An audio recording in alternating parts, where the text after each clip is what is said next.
How has the community changed over the years? Well, it was smaller. You went to Temple and you walked down the middle aisle and you knew everybody on each side. It was a smaller community and one that I liked better because it wasn't a big metropolis like it is now. When was it you came to Dallas? What year was it?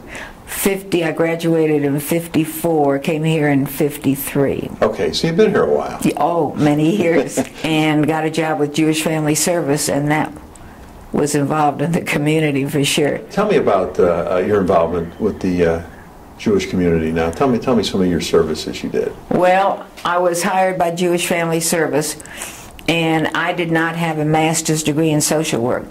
So I got all the work that nobody else wanted to do. And I dealt with the transients who came through town and swore they had never been here before. And I would write down the name of the address of the Salvation Army to say, I can send you here for a night. And they'd look at it and say, oh, have they moved? And then at one point, Bernie Goldstein, who was the director of Family Service then for a long time, he wanted one person to be involved with the older people. And none of these caseworkers wanted to do that. And I like working with older people, so that's how I got into that part of what I did. Okay, and tell me about that.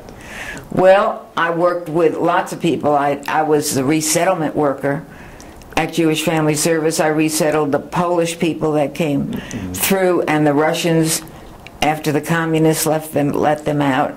And I resettled them from Uganda and from other countries when the federal government knew we had the mechanism for resettlement, and they would ask us to take some from other countries. So you really had to work with them to adjust. Oh, and through an interpreter, which was not easy. There are a lot of programs in Jewish Family Service that I started that are still going on. They refer one to one. They say, that's Bunny's program, and I've been retired 10 years now. What were those programs? Tell us about It was interesting how I started. The Meals on Wheels, I had a couple of people who needed kosher food. And so I went to the kosher butcher, and I said, do you have frozen TV dinners kosher? Oh, yeah, he said.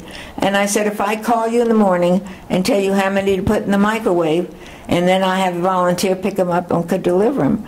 And that's how I started the first Meals on Wheels program. Wow.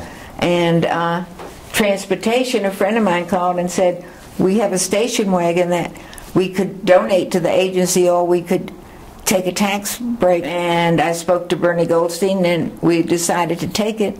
And I started a transportation program to take people to doctor's appointments, and that worked out beautifully. And these are things that we didn't have before that I just initiated. The Lifeline program is my biggest accomplishment. I had to work very hard to raise the money with the president of our board to buy the first Lifeline units that we put in. But those are emergency response things where people push a button and ask for help. And I would come and visit the first lady I started in the program, and I'd say, Ruth, where's your Lifeline? You're not wearing it. Oh, wait a minute. And she'd go in the bedroom and take it out of the dresser drawer. And I'd say, no, no, no, you got to have it on you.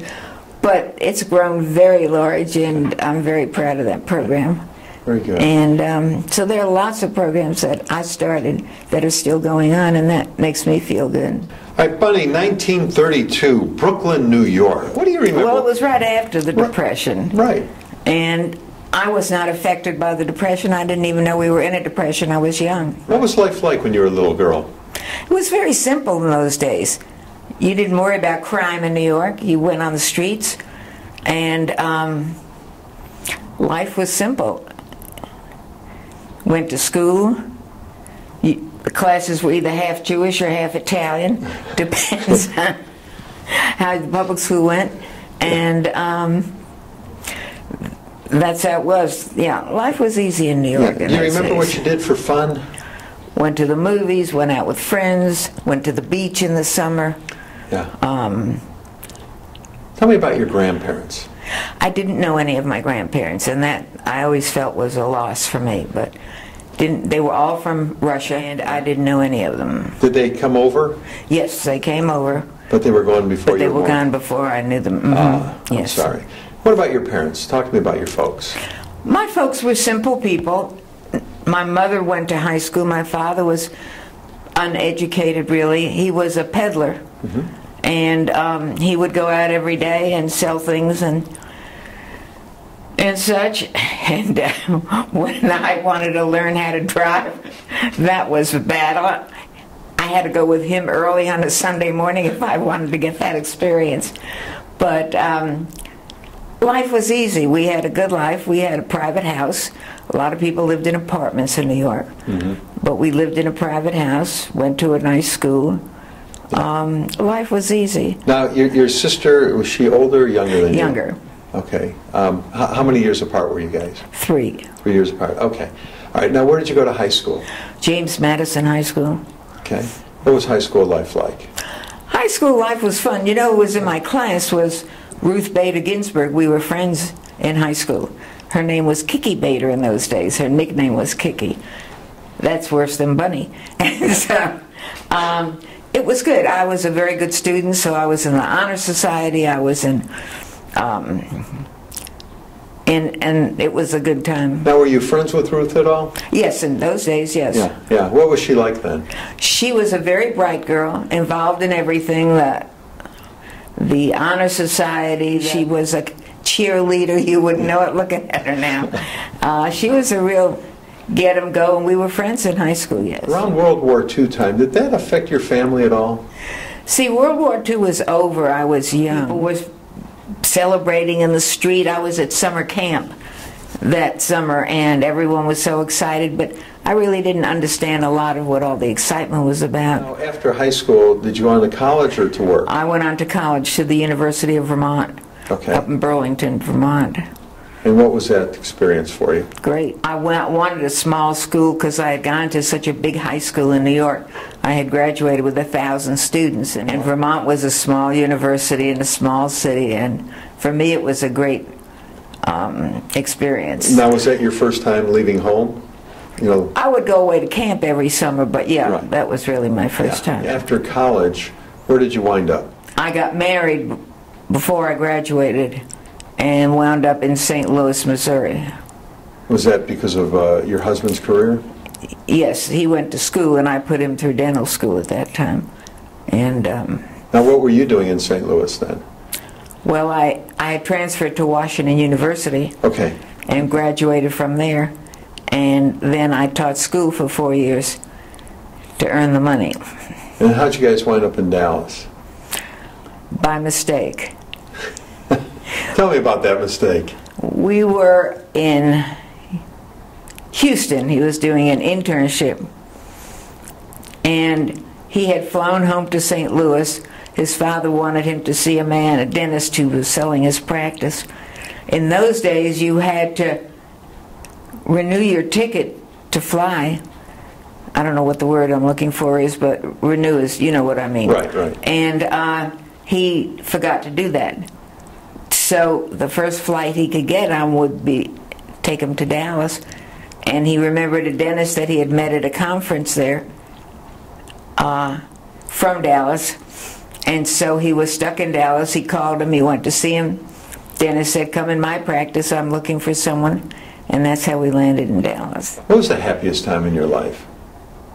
Oh, my grandchildren. They are the dividends. You and your husband had 3 kids. Right. And you have 4 grandkids. You were raised in the 30s back in New York, and they're being raised today. What differences do you see? Oh, I think children are much more spoiled today. They're given everything. There wasn't that kind of thing to give to us.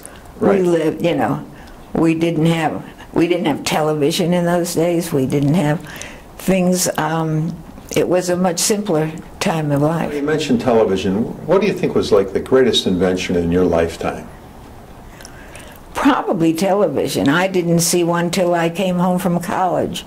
Yeah. And my parents had gotten one in New York. I remember a small screen with a magnifier put in the front, right. And you couldn't sit off the straight path because it would be distorted. And you remember your first car? I had an old beat-up car my father-in-law had given us that he wasn't using anymore, yes. I don't know the make, but it was it was a schmata. In your lifetime, there's been so many momentous occasions, you know, World War II, of course, the Kennedy assassination here in Dallas, something good, the moon landing in '69 for the first time, tragedy of 9/11. Was there something on the national scene that happened that really stood out in your mind that affected you? Well, the Kennedy assassination, I was driving down a street and wanted to avoid the motorcade. And so I got to Turtle Creek, and a policeman stopped me and said, "I'm going to let you get out of the car. The motorcade is coming down here." And I said I was trying to avoid it. So I had to get out of my car, and there was just one or two other cars there. And the motorcade came down that street, and I could have put my hand out and shaken Jackie's hand. I was that close. Wow. And then I went on to the store where I was originally going, and I was checking out, and I saw people around a television set in the back. So I said to the young man who was checking me out, "I guess he's giving his speech down at Market Hall now." And the young fellow said, "Didn't you know he was shot?" I said, "I just saw him 2 minutes ago on the street." And I had never seen a president in person. Right. And that was a shock, a terrible shock. So you were that close to, Yes. to seeing them, and then just seconds later. That's right. How did that affect you for the rest of the day, the weekend? Well, it was interesting because we kept the television on, you know, Dana, and my young son at the time, he was quite young, and he kept saying, "Who shot this president? Who shot this president?" And his interpretation was, that's how we changed presidents. We shot him. Very interesting. And so we had to explain to him everything that was going on, yeah. Honey, what advice would you want to leave to the next generation? Take care of your older folks. Of course, I'm a gerontologist, and that's my field of emphasis, but yeah, that's what I would leave for them. Yeah. Well, thank you very much for doing this today. Well, thank you.